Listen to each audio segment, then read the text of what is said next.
Buenas, galera! Como o nosso assunto continua sendo o clima, né, o fundo do slide, como vocês podem ver, continua vermelho, né, já que a situação climática no seu âmbito global está numa situação bem precária, né, então por isso que eu até escolhi essa cor bem forte aqui, já evidenciando o fato, né, porque é um fato, não existe uma teoria, aquilo que já é fato, né, aquilo que já é real, que é a situação do aquecimento global, né, as influências que estão tendo na atmosfera por conta das ações humanas, as ações antrópicas, né, que sempre que a gente fala ação antrópica, a gente está se referindo às ações humanas. Então, como vocês estão vendo aqui do lado, o título, né? A gente continua, a gente teve uma primeira aula de introdução à climatologia, a gente vai chegar ainda a ter as classificações climáticas, a gente ainda vai aprender a interpretar os gráficos chamados climogramas, né? Ou gráficos termopluviométricos, enfim, quando chegar essa aula vocês vão entender melhor. Mas agora a gente ainda está construindo o conhecimento, né? Os fatores, a gente está vendo agora, a gente vai começar a ver os fatores influenciadores da questão climática, aqueles que vão alterar os elementos climáticos, que podem alterar a umidade, que pode alterar a temperatura, que pode alterar a pressão atmosférica, enfim, várias situações que a gente já comentou aí, tá? Então, dentre os fatores influenciadores na questão da influência climática, né, o principal, o ponto de partida é a latitude, tanto é que a gente vai ter em torno de uns 5 a 6 slides agora, que vão passar aqui para vocês, justamente para começar a criar esse conhecimento sobre a zona climática, sobre a questão da localização, para ter um ponto de partida para eu mais ou menos imaginar como que é o clima daquele lugar. Depois é que eu vou começar a associar outras situações, se é próximo ao mar, se tem muita vegetação, se é um deserto, né? Se é num lugar alto, se é num lugar baixo, mas o ponto de partida está na latitude, né? Como a gente tem que construir o conhecimento, vamos relembrar, a gente vai agora só observar dois astros, Sol e Terra. A gente sabe que tem os outros astros, né? A imagem está ali atrás, a gente não precisa dar muita atenção para a imagem que está ali atrás, mas nesse momento a gente vai sim construir o conhecimento a partir, tendo uma imaginação que a gente vai trabalhar só com os raios solares que chegam na Terra, certo? Então, primeiramente, vamos lembrar os dois movimentos principais que a Terra faz. O movimento de rotação, né? Que é aquele movimento que dá como consequência os dias e as noites, que demora aproximadamente 24 horas, né, que é o giro ao redor do seu próprio eixo. O giro que a Terra dá ao redor do Sol é conhecido como movimento de translação, que tem, né, a duração de 365 dias mais 6 horas, que a gente sabe que depois dessas 6 horas a cada 4 anos são somadas para compensar então o dia a mais nos anos bissexto, que tem de 4 em 4 anos, como a gente já viu uma aula anterior sobre esse assunto, certo? A questão principal aqui para nós prestar atenção nesse momento é o que? É esse movimento de rotação que a Terra faz, que ele não é bem perpendicular, né? Se vocês olharem já no próprio desenho, como está lá, ele é meio inclinado, né? E essa inclinação associado ao movimento de translação é que faz toda essa diferença climática ao longo do ano, né? Como assim essa diferença climática?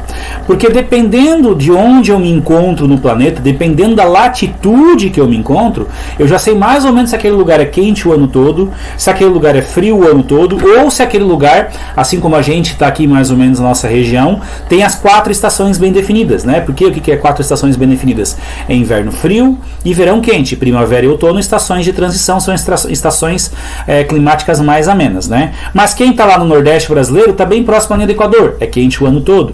Assim como quem está próximo, bem próximo ou no extremo Polo Sul, é frio o ano todo, né? Existem pequenas variações de temperatura, mas basicamente essa é a situação, né? Então vamos relembrar um pouco aqui de latitude, né? Que as linhas de latitude são as linhas imaginárias que cortam o nosso planeta no modo horizontal, né? No modo horizontal. As de vertical são longitude, né? Quando eu associo latitude e longitude, é onde eu consigo fazer funcionar o meu sistema de GPS, né? Os satélites conseguem achar a localização exata de qualquer lugar cruzando linhas de latitude e longitude. Nesse momento a gente vai trabalhar só com as linhas horizontais, só as linhas de latitude, né? Aqui, claro, um mapa planificado, né? É um planisfério, porque a gente sabe muito bem que o nosso planeta ele é, né, aproximadamente quase que um redondo perfeito, não é totalmente perfeito, mas quase um redondo perfeito, né? Por isso que a gente chama ele de geóide, né? Geóide é a forma da Terra um pouquinho achatadinho, né? Não chega a ser um redondo perfeito.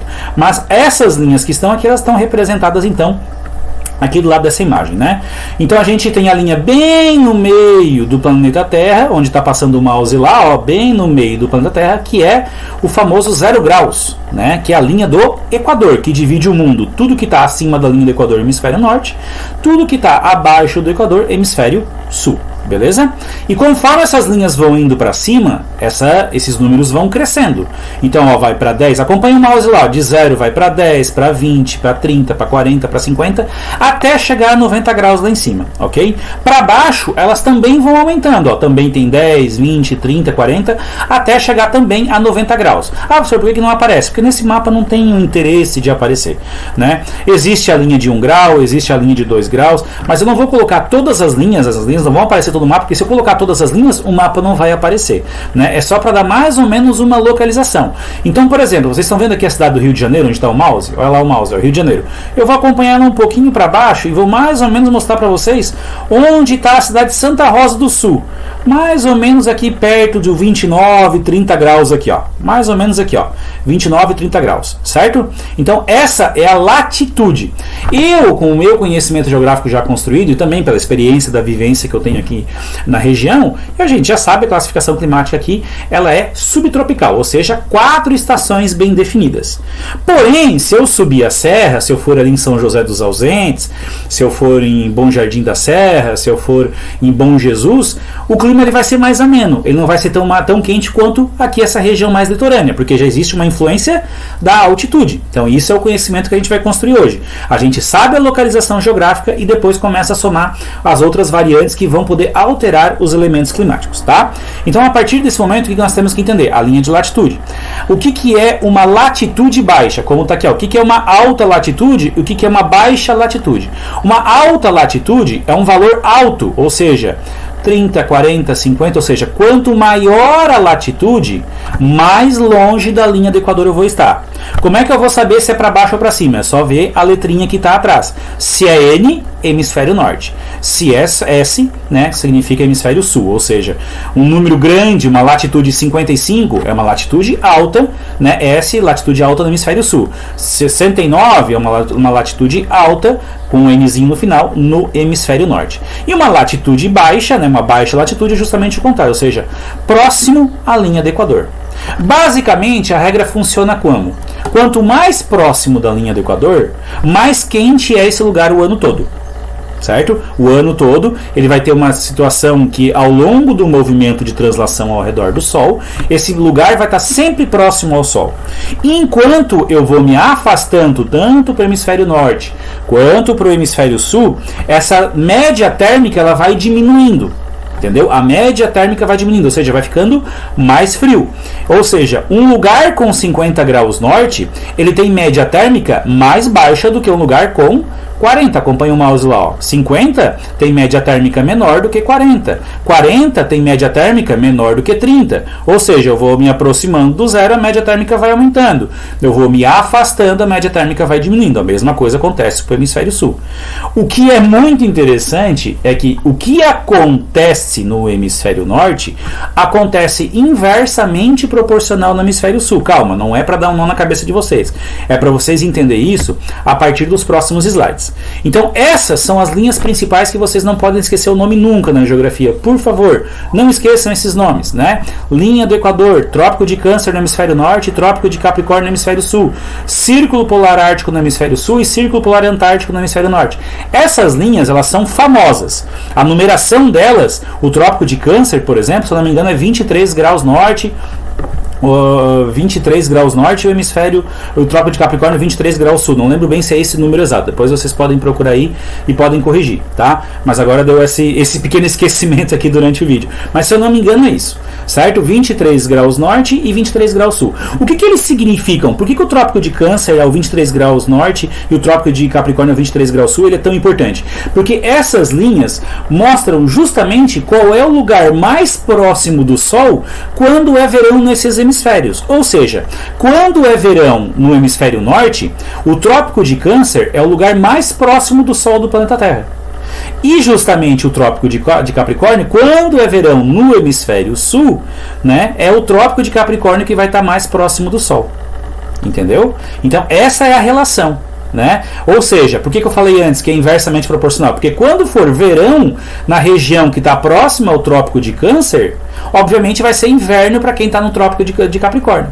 E acontece o contrário depois. Quando aqui for inverno no hemisfério sul, vai ser verão lá em cima. Quando lá em cima for verão, aqui vai ser inverno. Quando aqui for verão, lá é inverno. A mesma coisa com o outono. Quando lá em cima for outono, aqui embaixo vai ser primavera. Quando aqui embaixo ser primavera, lá em cima vai ser outono. Quando lá em cima ser primavera, aqui embaixo vai ser outono. E assim por diante. Tá, professor, e o que é o Círculo Polar Ártico e o Círculo Polar Antártico? É justamente o máximo que o raio solar consegue chegar nas estações de verão nesses lugares. Ou seja, quando é verão no Trópico de Câncer, o Sol consegue chegar, o raio solar consegue chegar ao máximo no Círculo Polar Antártico. Ou seja, essa região aqui toda fica sem luz solar durante um bom tempo. Que é aquelas regiões onde fica escuro por mais de 2 dias, 3 dias. Quanto mais longe, mais tempo é sem luz solar. Pode chegar até mesmo 3 meses sem iluminação solar, né? Quanto mais ao extremo sul, a mesma coisa acontece no hemisfério norte. Quando é verão no hemisfério sul,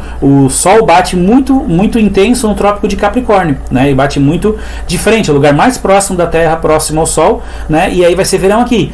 E o Círculo Polar Ártico é o último lugar onde o Sol consegue bater, né? Durante essa época. Então o restante aqui vai ficar escuro por um bom tempo, né? Mas isso é uma aula bem bacana que a gente já falou quando falou em movimento de rotação e translação, ok, gente? Então essas linhas elas são assim, a parte mais importante da geografia para muita coisa. Geografia física vai falar de vegetação, vai falar de clima, vai falar de tudo. Isso é extremamente importante, né? Lembrando que tudo isso acontece porque o movimento de rotação da Terra ele não é bem perpendicular ao Sol, não é perpendicular. A Terra ela é inclinada e justamente essa inclinação é que faz provocar essa existência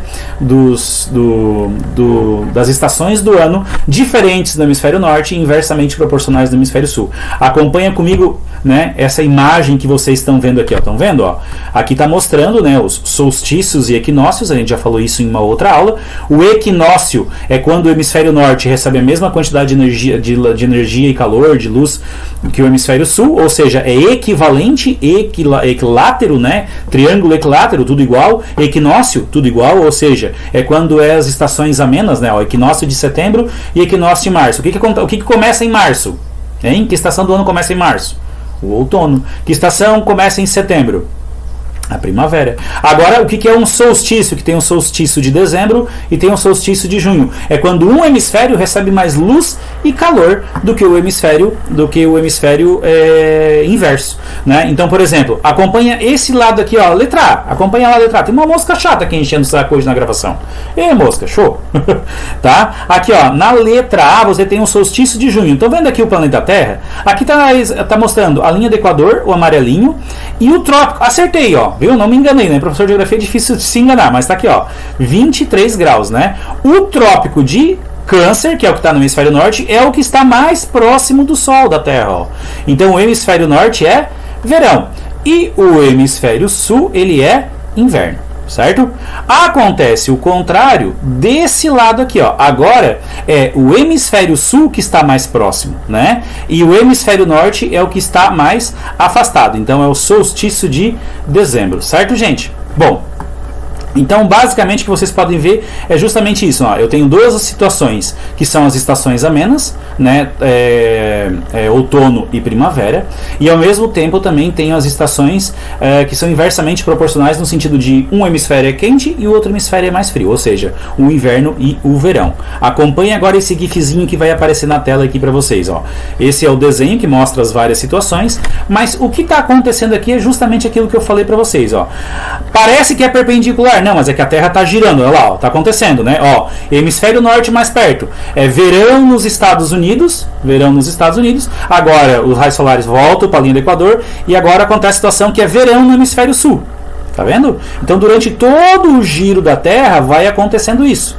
Certo? Aí o que acontece? Acompanha durante todo o giro que quem está na linha do Equador, em algum momento está um pouquinho mais próximo, está um pouco mais afastado, mas em nenhum momento ele está longe do Sol.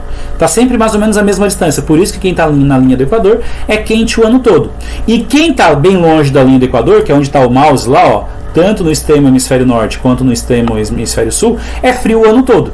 né? Então, basicamente, essas são as zonas climáticas, né? O que está entre os trópicos, né, a gente chama de zona intertropical, é o chamado ponto de partida para uma classificação climática, né? Entre os trópicos, entre o trópico de Câncer, acompanha um house lá, entre o trópico de Câncer e o trópico de Capricórnio, eu tenho o clima chamado tropical, quente o ano todo. Entre o trópico de Câncer e o círculo polar ártico, que está em verdinho, é chamado de clima temperado, tá? Aí eles fazem uma diferença entre o verde que está lá embaixo, porque esse aqui é o temperado norte e aqui é o temperado sul. Ó. Entre o trópico de Capricórnio e o círculo polar antártico, eu tenho a zona temperada sul e eu também tenho a zona temperada norte. Lembra aquela situação, né? Eles são inversamente proporcionais, ou seja, essa parte aqui, desculpa, voltou o slide, tá, gente? Essa parte aqui tem 4 estações bem definidas. A parte verde lá embaixo também tem 4 estações bem definidas. A situação é que quando aqui é verão, aqui é inverno. E quando aqui é inverno, aqui é verão. E quando aqui é verão, aqui é inverno. E assim por diante, né? São todas essas situações que eu já estou repetindo aquilo que a gente colocou antes. Então a gente tem a zona temperada, né? Tanto no hemisfério norte quanto no hemisfério sul, porém inversamente proporcionais. A gente tem a zona tropical, que é quente o ano todo. E a gente tem as zonas polares, né? Que é tanto o azul aqui embaixo, que parece só uma casquinha aqui embaixo, aqui, né? O desenho não beneficia muito, quanto essa zona polar aqui em cima aqui, ok, gente? Então, basicamente, são essas duas situações, certo? Aí, ó, zona tropical, zona temperada norte, zona temperada sul, que também é conhecido como subtropical, zona polar ártica, ou zona polar glacial ártica, ou zona polar ou glacial antártica, tá? O que eu coloquei aqui para vocês? Eu coloquei um exemplo prático. O que é um exemplo prático? Para a gente já trabalhar a nossa situação. A gente está pegando o Brasil aqui, né?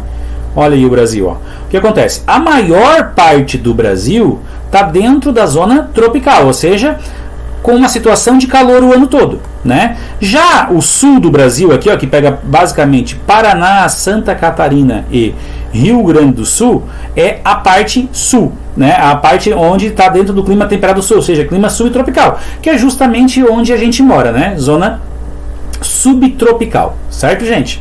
É isso aí. Tá bom? Então, pegando aqui, a partir dessa classificação, a gente consegue dizer que o Brasil é um país de maioria tropical, né? Quase 70%, 80% do seu território dentro do clima, até 80 e poucos por cento dentro do clima tropical, e só aqui o restante no subtropical. Porém, o Brasil ele não é classificado só com 2 climas, tropical e subtropical. A gente tem variações. Tem lugar onde é mais seco. Tem lugar onde, digamos assim, ao contrário de mais seco, ele é mais úmido. Tem lugares onde tem uma certa influência da altitude, onde a temperatura é mais baixa. Tem várias situações que é o que a gente está estudando aqui. A gente está partindo de um ponto de princípio, que é a localização geográfica desses lugares, né, para depois ver qual é a situação que se encontra aquela região, se tem muita vegetação, se é um deserto, né, se tem influência da pressão atmosférica para ser um lugar alto, para ver a classificação climática mais aguçada, para ser mais detalhada. Esse aqui é o ponto de partida, certo? Né? Porque além da latitude, a gente só está trabalhando com latitude, a gente está considerando que tudo está à mesma altitude do mar, que tudo, digamos assim, tem o mesmo nível de vegetação, mas não, os lugares são diferentes de um lado para o outro, né? Existem vários agentes influenciadores, porque a gente tem aqui, ó, influenciado pela altitude, influenciado pela vegetação, influenciado pelas correntes marítimas, influenciado pelas massas de ar, influenciado pela maritimidade, continentalidade e ação tropical. Tá? Então a gente tem todos esses fatores aí. Tive que fazer um pequeno corte no vídeo aqui, deu um probleminha aqui técnico, de um problema de ordem técnica, mas eu fiz um cortezinho aqui e consegui, eu acho, emendar certinho, né? A gente estava trabalhando com um exemplo prático, a questão do Brasil, né? A localização geográfica dentro do globo, que mais ou menos tu já parte do princípio que tu consegue dar um primeiro passo. A partir daí, aí existe uma série de outras influências na questão climática, né? Que são os fatores do ponto de partida, que é a latitude, né? A altitude desse lugar, a presença ou não de vegetação, o tipo de vegetação que ele está presente, as correntes marítimas, porque elas conseguem carregar grande quantidade de umidade, né? Massas de ar, maritimidade, continentalidade e ação antrópica, ou seja, a ação humana também interfere diretamente no clima, como a gente já bem viu no começo mesmo dessa aula, eu citei sobre o aquecimento global, né? Uma influência bem evidente, bem sensível também que a gente está tendo aí no nosso dia a dia, que a gente consegue perceber, certo, gente? E aí esses fatores climáticos, né, eles alteram os elementos do clima.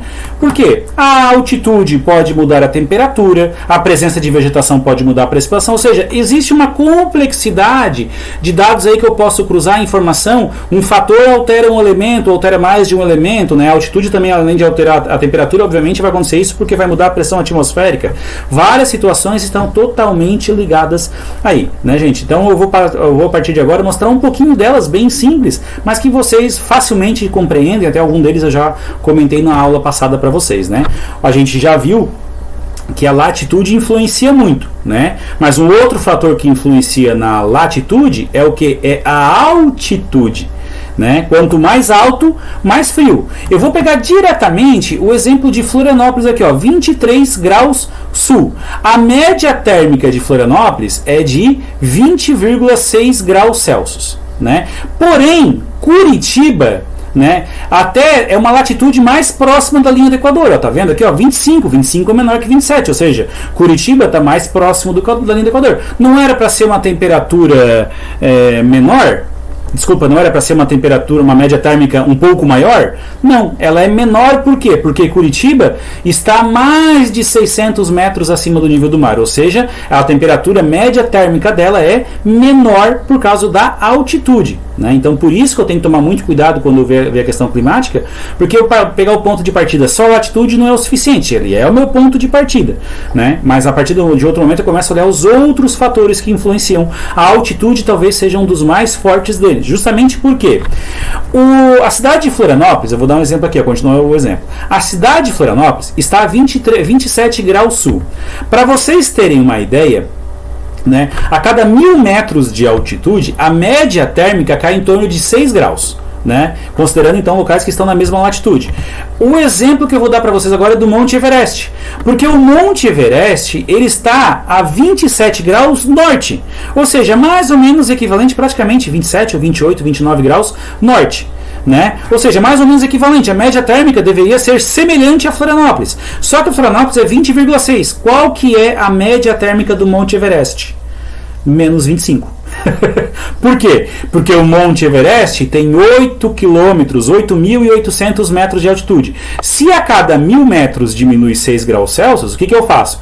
Eu pego 8, mas eu vou botar 8,8, né, porque são 8 quilômetros e 800 metros, vezes 6, ou seja, vezes 6, que é a cada 1000 metros, né, a cada 1 quilômetro, diminui 6 graus. Então 8,8 vezes 6 igual a 52, ou seja, a média térmica tem que ser 52 graus abaixo, né, mais baixo do que Florianópolis, que está ali ao nível do mar. Então justamente por isso, né, que o Everest, a gente pode olhar no mapa, o Everest está aqui em 27 graus, está bem perto até mesmo da zona tropical. É uma zona temperada, mas deveria ser um calor considerável, né, no verão pelo menos. Mas não, devido à sua grande altitude, aliás, o lugar mais alto do mundo, né, 8.800 mil metros, 8.848 mil metros, né, é um lugar extremamente frio por causa da altitude. Além da altitude, a gente tem a questão da vegetação, justamente porque a vegetação é um grande controlador de umidade, a gente viu isso na aula passada. A ausência de umidade provoca a diferença de temperatura muito grande entre o dia e a noite, né? Porque não tem umidade no deserto, porque não tem água para evaporar. Basicamente, o dia é muito quente, porque o sol incide muito forte sobre a superfície, né? Não tem umidade para ser aquecida, durante a noite a temperatura despenca, porque a umidade aqui ajuda a temperatura a ficar com a temperatura semelhante do dia, que é o que acontece em lugares onde tem muita vegetação. A temperatura da noite é muito semelhante à temperatura do dia, porque a vegetação também é um regulador de umidade do ar, né? Tendo a umidade, a temperatura ela do dia e da noite são muito semelhantes, né? Um outro fator que influencia aí, principalmente o elemento umidade, é o que? São as correntes marítimas, né? Lembra que a Terra tem um movimento de rotação que é muito rápido, né? A gente não sente porque é muito pequeno em relação à Terra, mas é mais de 1.600 km por hora. A gente não sente, mas a atmosfera, né, e a hidrosfera, os grandes oceanos, sentem isso. E esse movimento de rotação, associado a outras situações, provoca os movimentos contínuos das correntes marítimas, como a gente tem esse mapa aparecendo aqui do lado para vocês. E essas correntes marítimas, elas carregam grandes quantidades de umidade. né? Tem lugar que ela não deixa a umidade entrar num lugar e às vezes sobrecarrega outro. Justamente aqui também a gente tem algumas explicações para as formações dos desertos e assim tudo mais, né? Muito parecido com as massas, com as correntes marítimas, estão as massas de ar. É como se fossem as correntes marítimas, mas agora circulando pela questão, pela nossa própria atmosfera, né? As massas de ar são grandes porções de ar que possuem condições internas de temperatura e pressão. Ou seja, dependendo onde elas se formam, né? Se ela se forma sobre o oceano, ela vai ser úmida. Se ela se forma sobre um deserto, ela vai ser seca. Se ela se forma perto da linha do Equador, ela vai ser quente. Se ela se forma no hemisfério sul, lá na Antártida, vai ser fria. Então a combinação desses fatores onde ela se forma leva consigo suas características. Como assim leva consigo? Lembra que eu falei para vocês do movimento de rotação? Então, além de influenciar a hidrosfera, o movimento de rotação também influencia a atmosfera. Então, essas grandes massas de ar, elas se formam no lugar, mas a movimentação atmosférica faz com que elas se desloquem. Então, por isso que quando a gente está numa determinada situação aqui na região sul, fala assim, ó, tá chegando uma massa de ar polar. O que isso quer dizer? Que é uma massa que se formou lá no Polo Sul, que está trazendo consigo temperaturas baixas, porque ela se formou num lugar de baixa temperatura, ao mesmo tempo vai trazer chuva, provavelmente, porque como ela se formou no oceano, ela vai trazer umidade e vai trazer um ambiente de chuvas também. Basicamente é isso. Mas a gente vai falar um pouco melhor de massas de ar quando a gente falar do clima brasileiro, tá? Das 5 massas de ar que atuam no Brasil, beleza?